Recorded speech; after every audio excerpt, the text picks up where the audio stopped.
Эгерде ушул убакта ушул саатта сиздин апаңыз алдыңызда тирүү болуп турса, сиз эмне кылмаксыз? Эгер бүгүн апам тирүү болсобу, мен алдыңарда турмак эмесмин. Мен апамдын алдында турмак. Мен апам ушул сааттарда мени ким чакырса да бармак эмесмин.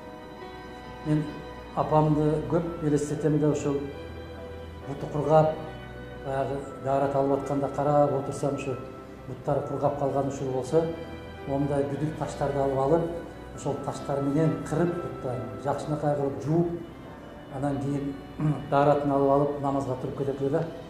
Эгер мен бүгүн апам тирүү болсо, бутун менен жууп берет элем. Бутун менен жууп алып, мен тамандарын нөөтөп, таманын бетине коюп жатмакмын.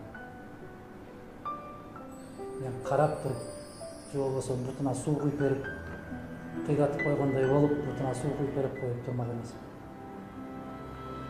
Мен Кыргызстандан же болбосо Бишкектен башка жака кетсем, Кыргызстан оодарылып кетчүдөй болуп, үйгө барсам, апам шашылып, чай ичип кетип балам десе, мен шашып атам деп,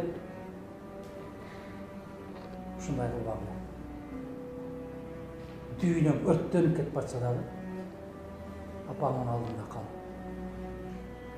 Дүйнөм оодарылып кетпей мага десе.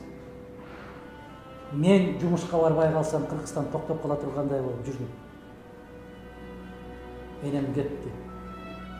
Кыргызстан турат. Мен кетем. Кыргызстан турат.